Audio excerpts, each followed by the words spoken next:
1차 방정식 식 세우기에 있어서 우리 학생 수를 구하는 문제들에 대해서 한번 짚어보도록 하겠습니다. 자, 대표적인 유형인데요. 자, 바로 중학교가 있어요. 이 중학교에는 작년 댄스 동아리 인원이 40명이었대요. 작년에. 그런데 올해는요. 올해 이 동아리 인원은 작년보다 남학생 수는 25% 감소했고요. 여학생 수는 50% 증가했답니다. 그랬을 때 총 인원수는 2명이 증가했대요.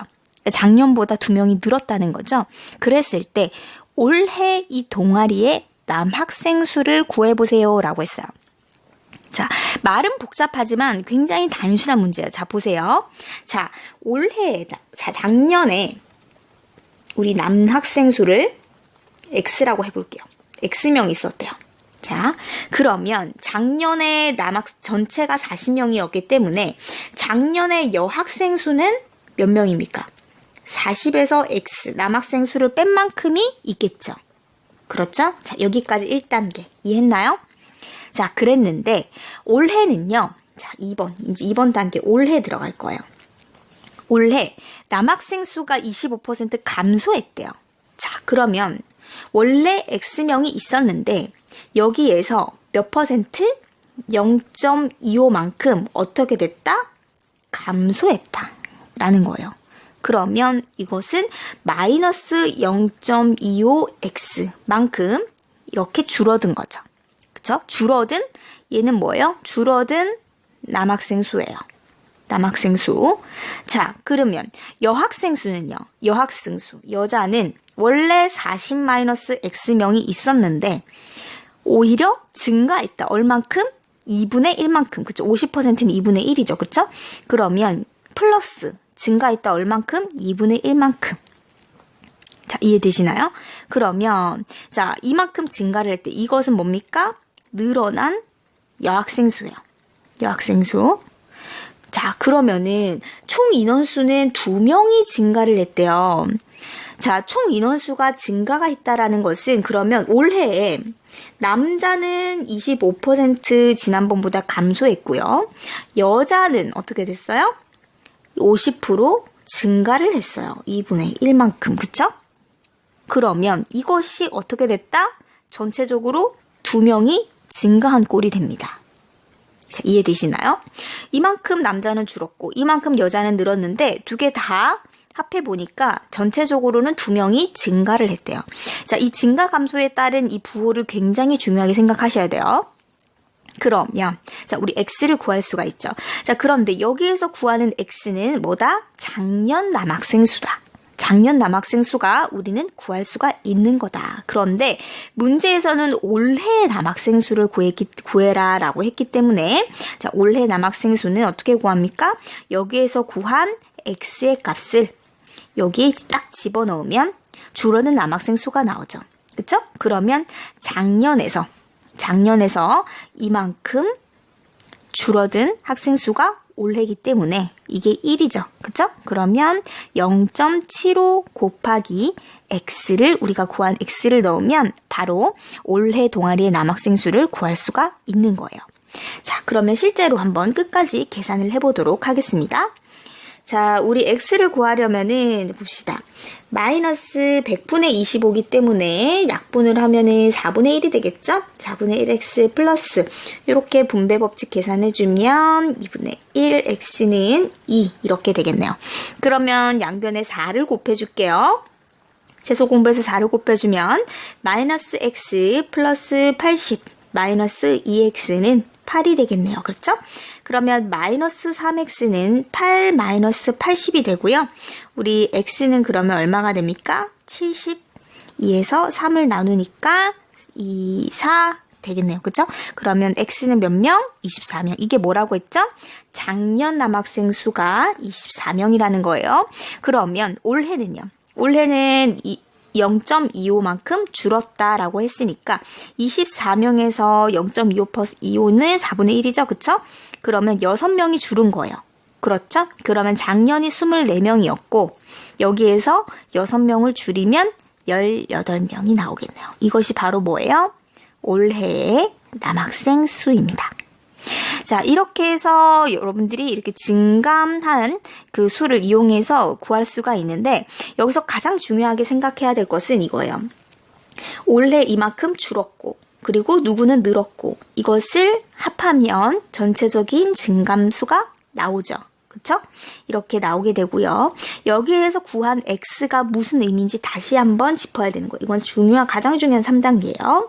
그러면 우리가 구했던 x는 작년 남학생이기 때문에 올해 남학생 수를 구하기 위해서는 이 우리가 구한 x값을 가지고 이제 올해 줄여서 우리가 값을 구한다. 라는 거, 이 과정이 여러분들이 절대 잊어서는 안 될 마지막 절차예요. 자, 이렇게 해서 우리가 증감한 학생 수를 구했는데 이 방법 이외에도 다른 방법이 또 있어요.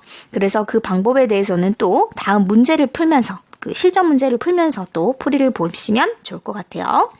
자, 두 번째 유형 한번 보도록 할게요. 이번에는 우리 의자에 앉았다라는 그 유형을 한번 볼 건데요. 자, 이 바로 중학교에 1학년 학생들이 강당에 모여 있어요. 근데 이 긴 의자에 이제 모여서 앉는데 한 의자에 5명씩 앉으면 3명이 못 앉아요. 근데 한 의자에 6명이 앉으면 4명만 앉은 의자가 1개가 나오고 빈 의자가 2개가 남는다라고 합니다. 그랬을 때 학생 수를 구하라 라고 했어요. 자, 우리 그림으로 그려볼게요. 자, 이렇게 긴 의자가 있단 말이에요. 그런데 5명씩, 셋, 넷, 5명씩 이렇게 계속 앉아서 하나, 둘, 셋, 넷, 다 이렇게 몇 개가 있어요. 몇 개가 있는지 몰라. 이렇게 앉았어요. 그러면 자, 의자 수를 우리가 x라고 둘게요. 의자 수가 x다. 그러면 학생 수는 몇 명입니까? 5개씩 의자가 X개 있으니까 5X명이 있겠네요. 그쵸? 그런데 5명씩 앉았는데 3명이 못 앉았대요. 그럼 1명, 2명, 3명이 더 있다라는 거죠? 그러면 전체 학생 수는 플러스 3을 더 해줘야 되겠네요. 그러면 얼마가 되죠? 5X 플러스 3명이 전체 학생 수다라고 볼 수가 있겠죠. 자, 여기까지 이해했나요? 여기가 1단계. 자, 2단계는 이번에는 한 의자에 6명씩 앉아. 근데 이 의자는 똑같은 의자예요. 길이가 좀 달라 보이니까. 그쵸? 똑같은 의자. 여기 근데 이번에 6명씩 끼워서 앉았어. 하나, 둘, 셋, 넷, 다섯, 6명씩. 그쵸?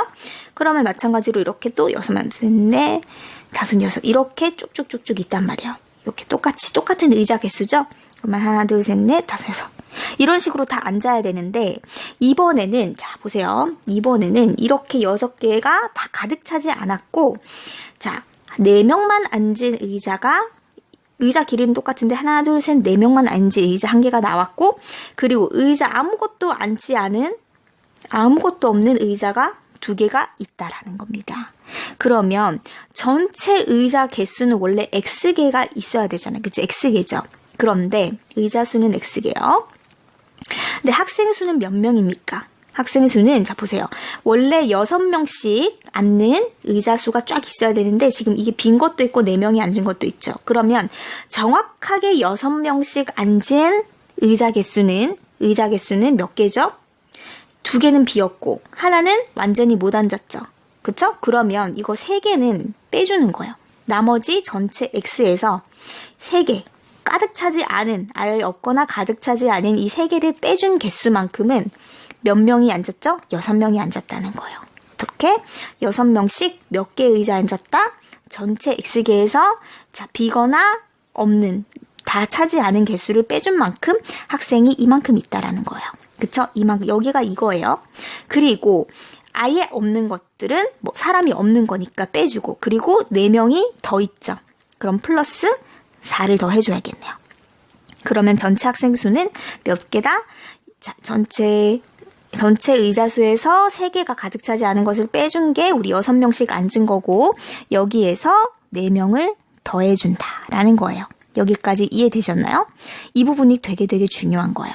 그러면 이 사람과 이 사람 수는 어때요? 같죠? 그렇죠? 5x 플러스 3명과 6의 x-3의 플러스 4명은 같다라는 거예요. 그러면 우리 이제 풀 수 있죠. 그쵸? 5x 플러스 3은 6x-6, 18 플러스 4가 되고요. 우리 한쪽으로 x를 모아주면 3에 마이너스 14가 플러스 14가 되니까 x는 17이 되겠네요. 자, 이 x가 뭐라고 했죠? 의자수라고 했어요. 의자수가 17개다. 그러면 1학년 학생 수는 어떻게 구합니까? 17을 여기 대입해보면 5 곱하기 17 플러스 3. 그러면 85에 3을 더하니까 총 88. 즉 학생 수는 88명이다 라는 것을 우리가 알 수가 있겠네요. 자, 이렇게 해서 문제를 풀어봤는데 이게 이제 굉장히 복잡해 보이지만 되게 이것도 간단한 거예요. 보세요.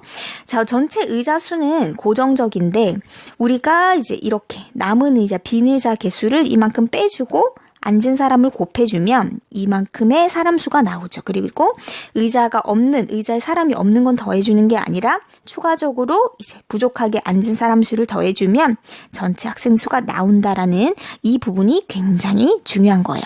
자, 여러분들 여기까지 이해를 하셨을까요? 네, 그러면 다음 유형 한번 보도록 할게요. 자, 이번에는 일에 대해서 구하는 건데요. 자, 봅시다. 레고를 완성하는 일이 있어요. 레고를 완성하는데 형 혼자서는 15시간이 걸리고요. 동생 혼자서는 30시간이 걸린다고 해요. 이게 일을 다 하려면. 그런데 형이 먼저 3시간 동안 마쳤고요. 형과 동생이 같이 나머지를 완성을 하려고 한대요. 그런데 그러면 형과 동생이 함께 레고를 맞춘 시간, 일을 한 시간은 몇 시간입니까? 라는 거예요. 자, 여기서도 차근차근 간단히 한번 생각해 보도록 할게요. 자, 형이 혼자서는요, 15시간을 하는데 전체적으로 이 완성을 하는 것을 우리가 이제 완성을 1이라고 볼 거예요. 1. 자, 완성을 하는데 1인데 그러면 형 혼자서는 15시간이 걸려요. 그러면 형은요, 15시간 동안 일을 해가지고 일만큼 완성을 하는 거예요. 그러면 1시간 동안에는 이 형이 얼마나 일을 합니까? 1시간 동안에는 15분의 1만큼 일을 합니다. 자, 왜냐하면 1시간 동안 우리가 네모만큼 일을 하는데 이 형이 15시간을 일을 했더니 일을 완성했다라는 거예요. 그러면 1시간 동안에는 15분의 1 그쵸? 곱하기 15 하면은 이제 1이 되기 때문에 1시간에는 얼만큼 한다? 15분의 1만큼 일을 한다라는 것을 우리가 알 수가 있어요. 그러면 동생도 마찬가지로 동생은 30시간에 1만큼 한다라는 거예요. 그쵸? 그러면 1시간에 얼마나 일한다? 30분의 1만큼 일한다. 그쵸? 그러니까 레고를 완성하는 거를 우리가 일한다고 표현을 하는 거예요. 그러면 자, 먼저 3시간 동안 형이 일을 한대요. 1시간 동안 15분의 1을 일을 하는데 3시간 동안 먼저 한대요. 그쵸? 그러면 3시간 동안 한 양은 15분의 3이 되겠죠. 그쵸? 자, 이만큼 했어요. 그리고 나서 형과 동생이 같이 한대요. 자, 같이. 나머지 어떻게 일을 하죠? 형은 15분의 1만큼 하고 동생은 30분의 1만큼 한대요. 같이 하죠. 그쵸? 그러면 플러스를 해주면 이만큼 같이 몇 시간 동안 했다? 우리가 모르는 시간이죠? 몇 시간 동안 했어요. 그랬더니 완성이 됐어요. 1. 완성이 됐다라는 겁니다. 그러면 우리가 이 x를 구하면 함께 레고를 맞춘 시간을 구할 수가 있는 거예요. 자, 한번 계산을 해볼까요? 15분의 3 더하기 30분의 우리 통분을 하면은 30분의 3 되고요. x 그쵸? 는 1이 된다. 양변에 30을 곱해줘 볼게요. 그러면 6 플러스 3x는 30이 되겠네요. 그쵸? 그럼 어떻게 됩니까? 3x는 24가 되네요. x는 8이 됩니다. 즉 같이 함께 레고를 맞춘 시간은 몇 시간? 8시간이 된다라는 것을 우리가 알 수가 있겠어요. 자, 우리가 이런 문제를 보면요. 단위 시간, 그러니까 1시간 만에 1시간 또는 뭐 우리가 물어보는 거에 따라 다르겠지만 뭐 1분, 1년 뭐 여러 가지 이제 단위가 나오겠죠. 어쨌든 이 단위 시간, 1의 단위로 단위 시간 동안에 이 사람이 얼마나 일을 하는지를 먼저 구해주는 것. 그리고 이 전체 완성을 1로 두는 것. 이것이 여기에 이 문제를 푸는 데 있어서의 포인트예요. 자, 잘 보셨나요? 자, 다른 문제 한번 보도록 하겠습니다.